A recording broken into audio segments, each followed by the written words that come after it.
Welcome to park cooking. இன்றைக்கி நம்ம டேஸ்டியான போலி தான் செய்ய போகிறோம். வாங்க எப்படி செய்யுதுன்னு பார்க்கலாம்.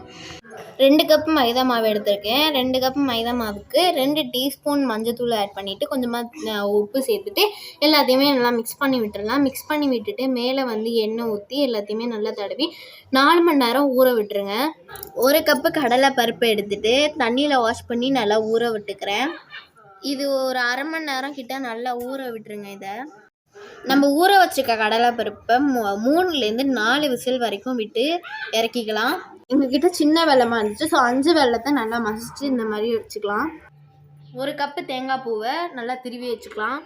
இப்போ வேக விட்ட கடலை பருப்பு ஆறுனதுக்கப்புறமா இதை மிக்ஸி ஜாரில் சேர்த்து நல்லா அரைச்சி எடுத்துக்கலாம். இப்போ ஒரு பேனில் கொஞ்சமாக நெய் சேர்த்துட்டு நம்ம அரைச்ச கடலை பருப்பை உள்ளே சேர்த்துக்கலாம். இப்போ இது கூட அடித்து வச்சுருக்க வெல்லத்தையும் சேர்த்துக்கலாம். இது கூட தேவையான அளவு தேங்காயும் போட்டு எல்லாத்தையும் நல்லா மிக்ஸ் பண்ணி விட்டுக்கோங்க. இது நல்லா கெட்டியாக எல்லாமே ஒன்றா சேர்ந்து மிக்ஸ் ஆகிற அளவு நல்லா கிண்டி விட்டுருங்க.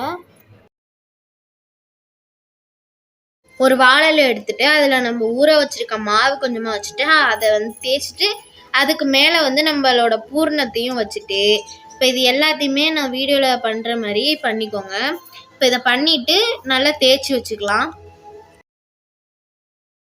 நம்ம தேய்ச்சது நல்லா சப்பாத்தி மாதிரி வரணும். அந்த மாதிரி வந்ததுக்கப்புறமா ஒரு தோசை பேனில் தேவையான அளவு நெய் ஊற்றிட்டு நம்ம பண்ணி வச்சுருக்கோம்ல போலி, அந்த போலியை இதில் போட்டு எடுத்துக்கலாம். அவ்வளோதான். தோசை பேனில் போட்டு எடுத்துட்டிங்கன்னா டேஸ்டியான போலி வீட்டிலே ரெடி ஆயிடுச்சு. கடையிலலாம் போய் இனிமேல் வாங்க தேவையான. மறந்துடாமல் நம்ம வீடியோக்கு லைக் போட்டுட்டு அப்படியே சப்ஸ்கிரைபும் பண்ணி விட்ருங்க.